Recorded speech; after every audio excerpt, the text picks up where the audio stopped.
It's the radio guy, Dr. Mike Prince. We are rolling, as they say, and stepping high. We were able to catch up with Brother Gregory Burke. Now we are fortunate to have on the line with us none other than the head coach himself, and that is none other than Coach Jerome Francis. How you doing today, Coach?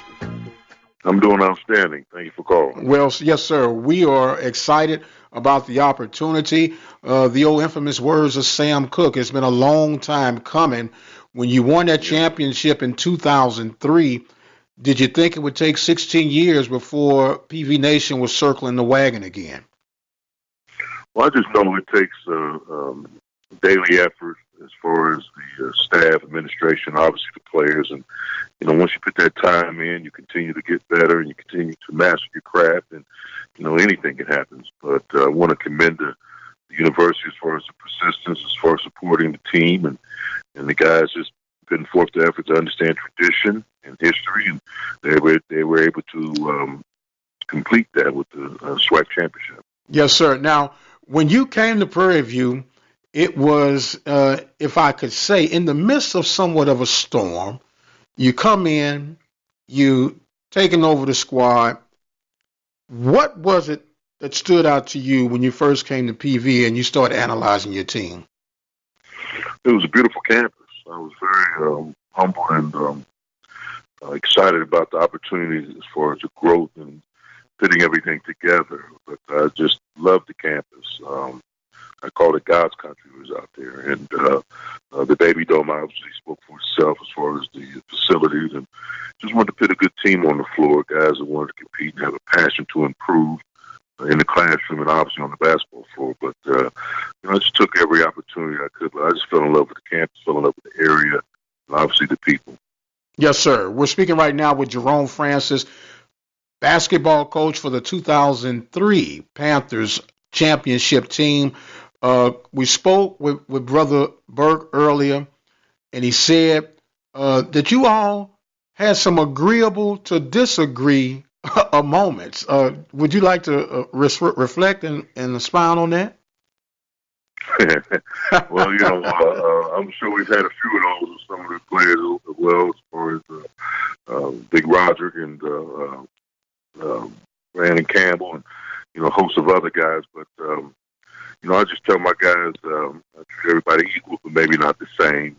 Gregory was an outstanding player. And, you know, again, if there were some things he wanted to do, and then we could try to see how it fit within the framework of the team.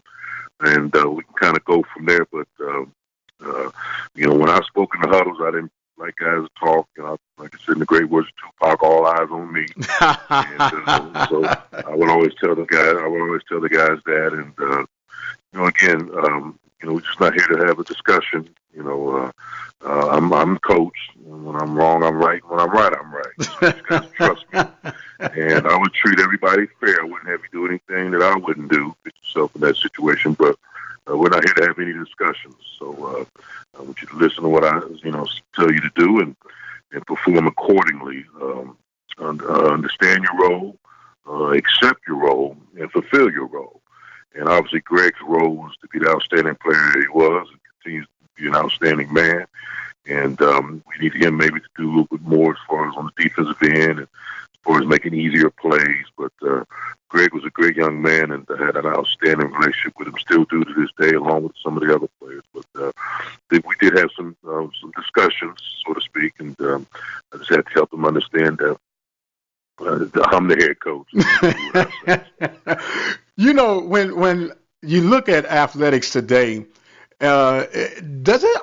I know for me, but it makes you almost cringe now that coaches can't really coach the way they need to coach because we're dealing with future leaders. You know, everyone's not going to go professional, but studies have shown that most people that are involved in team sports, especially the longer they stay involved, they become impact people within their communities. And there's a different lingo that goes on. It's nothing personal. It's always in the heat of the moment. And I guess what I'm trying to say in a roundabout way, people have become too sensitive. Do you agree or disagree with that? I very much agree with that. again, I just wanted to teach life lessons to my guys, and what better way to do that than through basketball? And through these lessons, you're going to have some peaks and valleys. You're going to have some things. And I always tell them, no's an answer. It might not be the answer you want to hear, but it's an answer. I didn't beat around the bush. I didn't give you a bunch of, lingo as far as, going around the subject. I gave you an answer. And it might not be the answer you want to hear, but it's an answer. So, but now as far as social media and, everybody pulls out a phone, if they see you having a discussion with one of your players, they might consider that abuse. And so everybody wants to pull out their phone and post it on media and things of that nature. But, I'm sort of old school. My college coach was very demanding. Head coach, Gary Williams, ended up winning a national championship at Maryland. And I took some other teachings along the way. But like I said, I treat everybody equal but not the same. And we're going to do this fair. And, I do have a great story with Burks. I think we were going to the Alabama trip.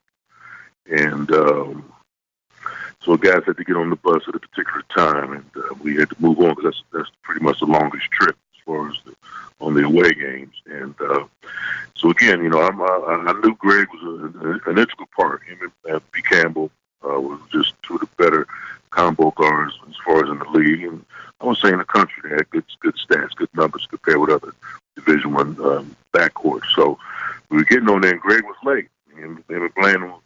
We're riding together, and all the players looking at me because I'm all about the books. I'm like, yeah, so Greg's late, and, so I got to make something happen. And Coach Corey Barker, who's now assistant at TCU, he was with me as well as far as a graduate assistant. So I said, all right, guys, let's go. We're on the bus. We're out of here. So everybody was kind of looking around like, man, Coach is leaving Burks, So as we got off, leaving Prairie View, then we got on 290, and there was the first exit. My mind is going now. I'm thinking, oh, man. So we get on, there's that first exit. Well, I had to think on the fly. And I said, hey, Mr. Bus Driver, I forgot some notes. Can you turn around, please? I forgot some in my office. And that first exit, we kind of looped back around, and I grabbed Corey by his neck. I said, I got off that bus. I said, if you don't find him, so I got off, I kind of ran off, went to the office, just sat and waited for the phone call. Then about 5 minutes later, Burks and them came. Corey calls me on my phone. Said, Coach, they're on. I said, okay, cool. So I had to, I had to think on the fly. The guys were looking at me like, Coach, what's going on now? You got all these rules, now Greg ain't on the bus. What's up? I told the guys, I said, let's move expeditiously, please. So, as we moved on, I was thinking, brother, man. I was like, man, I got to think. And we didn't get off too far. And it was before the gas station with the barbecue. There's another exit, kind of like a little loop before that. I said, Mr. Butler, I forgot something in my office. Can you turn around, please? I forgot something. I grabbed Corey. If you don't find him, so we were able to get him on the bus, and then I got back on and had my bag with me. So I found it. Thank you, sir. And, hey, what are you guys doing on here? Whatever. I played it off. We had to sit him that game. And I think Coach and them are doing a great job. I think they've won with so many games ahead. We were kind of only one game ahead of Mississippi State during the time, and it was the second round of the season. So I sat them for that game. But I told the coaches, I said, when that jump ball goes in there, by the time that ball hits the ground, if they ain't at the score table, I'm firing all you guys. So I benched them. But I was smart, I did my rules, but I kind of worked within the parameters of my rules because that was my best backcourt. So I told those guys, I said, if that jump ball come down to the ground, if they're not at the score table by that ball hitting the ground, I'm firing both you guys. So when the jump ball went up, I saw Burks and Blandon sprint to the scores table, and then we was able to move on with our lessons. But that was the first time he ever kind of came off the bench in a few years. So, but it was a lesson that had to be learned. You were late, and you weren't in the starting lineup. But we wasn't a fool to jeopardize the team and to jeopardize our SWAC championship. So I thought during that lesson we taught the boys well and we were able to move forward. Boy, that is totally epic, Coach. You say, hey, look, man, I got to make a point, but I got to make a point. Look, I forgot something. Exactly. You know what I mean? I'm not going to lose this SWAC championship making a point. We're going to make the point. And you guys stop putting me in these situations. I know that's right. because there's other guys watching and they want to buy. Like I said, I treat everybody equal, but maybe not the same. Yes, sir. Yes, But sir. we want to make sure that everybody's going to be accountable for their actions. And we did hold those guys accountable, but at the same time, we didn't jeopardize the team goal. We're talking right now with Jerome Francis, former basketball coach of the Prairie View A&M University Panthers, the 2003 championship team. Now, Coach, 2003 started off fantastic. It was magical. What was it like for you personally to beat University of Houston at University of Houston? Yeah, that was a great start, no question. My former mentor, Ray McCallum, and, again, I got some stories for you, but, I knew I was going to get the job. I didn't know I was going to get the job. I knew I was in contention for the job, so I was in charge of scheduling. And so I kind of told Coach Ray, hey, let's play this school here. It's not a bad trip. They can come in and get the school some money.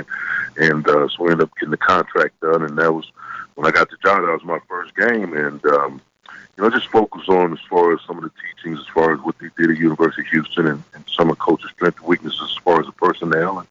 And again, I think it was Brandon Campbell and Greg Burks and Big Riley's coming out party. I mean, we played great. We stayed to the game plan, went into a hostile environment, and we were able to get a win on the road against a Conference USA opponent at the time. But I think at that time, we kind of let everybody know that we're serious about our approach toward winning basketball and playing it the right way. But it was a great experience. Kind of lost a little touch with the head coach. He was my friend, but as far as our ability to compete, and we were very fortunate to come out on top that game. But yeah, what a great game for the university, and they've had some great wins along the way as well. Now, would you say that was the game that was the eye-opener for you, or was there another game along that season that was that eye-opener to say these guys are going to be okay? Yeah, I mean, it was that. But I tell you, the game was the battles. Well, obviously, with Texas Southern, it was the game for first place, I think, at Texas Southern during the second round. We lost that game. It was a triple overtime game, but our boys just fought so hard. And that's when I knew this group was special. First game, obviously, you can make your plays, but you have maybe some other adversities, injuries, or guys poor play to kind of help you, kind of understand where you're at. But, we did win that first game, but during the course of the season, they ended up turning it into the H-Town Classic because, Coach Courtney had his great teams and obviously built-in rivalry with Texas Southern. So I would say it was I think it was a triple overtime or double overtime game at Texas Southern is when I knew I had a special group because he was even after the loss, our guys were still able to respond and understand the urgency of maintaining first place and to continue to get better during the course of the year to capture the SWAC title. Following the team this year, they got off to a great start, and I think they may have only lost one game at this point. But we might have been either tied for first place during the second round of the season, or maybe we were a game behind first place. But our guys were still able to stay the course, finish out the season with wins to capture the SWAC title. So I would say it was the second game at Texas Southern. It was an amazing game, and the gym was packed. It was the first time in a long time that both teams were playing for first place that far along in the season, and it just built into the classic rivalry that it is today. Well, when we asked Burke that same question, he said the Texas A&M game was one that turned it around for him to make him realize that this was a special team. And a side note, since that double overtime loss against Texas A&M, they have never stepped foot on the campus of Prairie View. Oh, I know, and my thing is, Coach was a good friend of mine, and I've known him during the Division I ranks, and, guys kind of, at that level kind of take the SWAC for granted, like we can go in there and beat these guys and get on in and get on out of there, but, Coach was a good friend of mine at the time, and I was able to, with my relationships being in Division I, as far as high majors and mid majors, I was able to build some relationships with guys. So I kind of talked to him and said, "Hey man, come on over. We're right down the street. It'd be good for the community, be good for the environment." And he, obviously, I guess for lack of a better word, took the bait. and when he went in there, he saw Roderick and Burks and all that size and skills, and we had a packed house. It was a great game, and I could see that. That was Burks coming out party as far as the nation outside of Houston. I mean, he put on a show, and he turned it out, and it was a tough loss, a double overtime, but yeah, I can see that being a focal point in his career. But no, we jumped on them big time. Now, they had a couple of pro prospects, but we kind of did what we had to do to put ourselves in competition, and we did come up short. But you're right, they're not coming back on the yard no more. We're talking right now with Coach Jerome Francis of the 2003 champion basketball squad for Prairie View A&M University. Now, Coach, a lot of people forget to remember that in the era that you were coaching, you were kind of like this new kid on the block, the pipsqueak, if you would, because you had the likes of a Coach Whitney at Mississippi Valley, Stribling, and you had to go against some tall orders, man. What was it like for you to go in these hostile environments, these legendary environments, to get these wins? And when did you start, because you have to be able to convince yourself, because you got to sell yourself first before you can sell anybody. When did you start increasing your stock and saying, you know what, I'm just as good as these guys? Coach, that was a great question.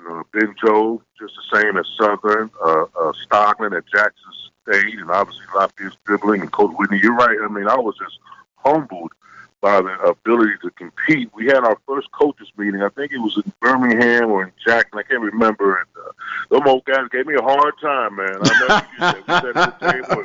They said, yeah, this is chitlin circuit. You don't know nothing about this, being Mr. Big Time D1, I was very fortunate to play at House University, played in the Big Ten. So, they kind of looked at me as kind of this prima donna, but I'm a humble man with a humble approach. But, you're not going to bully me. And but they bullied me at the conference, pre-conference meetings, and I kept my mouth shut, and they voted on whatever thing they needed to vote on, and I just stayed the course. But you're right. I mean, some great coaches, some great venues, and I'll never forget Alcorn. It was amazing, You pull up Dave Whitney Boulevard, and you walk in Dave Whitney Arena. Then you go on Dave Whitney Court, and I look down and like, man, they go Dave Whitney. You know what I'm saying? It was like, I was playing against a legend, a ghost. And Ben Jobe was great. I think the second time around during the conference play, when we were able to still compete, very fortunate to beat them. I'll never forget after we shook hands, Coach Whitney tapped me on the side with his little clipboard. So that's when I knew I kind of earned the respect of my peers. But you're right. I mean, combined over 2,000 wins maybe between all the guys, and it was my first year. But yeah, it was a very humbling experience, and I learned a lot. I went to a traditional school, it's like I said, Ohio State. So I did my studies as far as the swag, and did my studies as far as the coaches and their journeys toward greatness, and I was just truly humbled. But again, we got to compete, got to continue to play. And we can't get caught up in that, but we must respect our opponent, and we must go in and continue to compete. Like I said, I think I heard a song, I think, Turn Your Idols into Rivals. And we were able to do that, and we were able to come up on top during that season. Now, once again, Coach, you're in the midst of all of these legendary coaches. You, as you stated, the prima donna. They say, welcome to our world. And you are able to come in and do something that hadn't been done at Prairie View in 41 years. How did you personally deal with the expectations of success that came with making history? And what did you learn, positive and negative, at that point? Oh, it was a good question. As far as the positive, it's all about the boys. It's all about the university support. Mr. C, the athletic director, now Dr. C, commissioner of the league, was very patient and gave me all the resources that I needed to be successful. So as far as competing, I just always put it on the boys. I kind of gave them the blueprint and for success, and they just followed it. So as far as that being the good, I was so happy for the boys because during the earlier years, they went through some tough times, and maybe it was a laughing stock in some areas. And just to see them win a championship and put all the time and energy in the weight room and on the track and in the classroom to it to finally come to fruition. I was so happy for the boys. So that was the positive. And obviously, as far as the negative, we try to stay away from that. But the expectations, I came in that first year, and we were able to get it done. Okay, all right, now, with now this microwave society, all right, Coach, give me another one. I had a group of guys that was there for 3 years and suffered a lot of losses. So that senior year, as far as Burks and some of the other guys, they were willing to do whatever it took. So now the new group came in and saw the championships. I was like, okay, well, let me get one of those. Well, you have to work for one of those. And we got to continue to develop the talent, as far as the swag. You got some transfers maybe coming in. You got some guys that need to grow as far as their maturation, as far as their, to be that Division I caliber player. So it was a progression. And with us winning that first year, kind of raised the level of expectation. And unfortunately, we weren't able to maintain that. I think my third year was one of my best years because we still had a young team, a developing team, and we made the tournament. I think at that time, I don't know if it still changed, but there was 10 teams. I think they maybe took 8. Right. 7. It's still the same format. It's 8. It's still the same. So we were able to get in that top, that 8th seed. And I think as far as that team, that was a really big accomplishment because we were still trying to establish the culture. And I had some transfers, junior college guys, and some other young guys coming in, and we were able to do that. So as far as the gratification, as far as the team, I really enjoyed that third year, which ended up being my final year. But I ended up doing that third-year team because we made the tournament. That first year's group, I put it all on those guys. Like I said, they just took a lot of losses and along the way, and they finally, found a guy that kind of knew some things and kind of did everything I asked them to do. They changed their body. They changed their approach. They changed their culture, and that was just such a great feeling. But the negative was obviously living up to those expectations because we set them so high. And that's why I like this team here because they exceeded all those expectations as far as our team. I think we won our first 7. I think they might have won that first 9 or 10. And I think total we lost 4 games. I'm not sure if the regular season is finished, but I think for right now they've only lost 1 game. So for them to establish that and exceed what we've done, regardless of the years in between, is a great accomplishment. Yes, sir. It's actually, there are 2 games that remain as we are doing this interview right now, and they have the opportunity of going 17-1. Worst case scenario, they could go 15-3. My final question for you, Coach, is this, and this is the beauty of athletics to me. There's a fraternity, regardless of the era that you played, regardless of the rule changes or whatnot. You, Coach Smith, are now going to be linked as champions, brotherhood champions. Is there any advice that you would give to him right now as a coach, as he's preparing for these final 2 games of the regular season and getting ready for the tournament and potentially making it to the dance? No, again, just continue to do the things you're doing. The guys have done a great job maintaining the course as far as the regular season, and we kind of fell short in the tournament. I don't think we made the championship game. So, I think as far as once the regular season is over with, you kind of start all over again, and everybody knows where they stand as far as the seedings, and just get out there and compete and continue to make everyone proud as far as the Prairie View family. And don't let the pressure of competition take away from the pleasure of competition. So let's enjoy to compete. Let's have fun, and why not win some games along the way? Absolutely perfect, sir. He is Coach Jerome Francis. I am the radio guy, Dr. Mike Prince. Coach, we have a custom here on the Mike Prince Show. We allow our guests to have some final words, thoughts, and comments, and the floor is now yours, sir. Dr. Mike, I just want to thank you for the opportunity to reach out. I think as far as, like you mentioned, the years in between, they might have forgot about us, but I'm glad you kind of brought us back to being relevant again. And I want to continue to bless everyone as far as the Prairie View family, academically as well as athletically. And again, continued blessings. Thank you, Coach. Don't forget, ladies and gentlemen, we come to you each and every day right here on the Open Mic Broadcast Network. Our social media handles for Instagram, Facebook, and Twitter are at The Mike Prince Show. The YouTube channel is the Open Mic Broadcast Network. and our website, obnradio.com. And for those who like to leave thoughts, questions, and comments, you can dial the 24-hour message line at 713-570-6736. And until the next time, you guys be blessed, and we'll see you on the other side.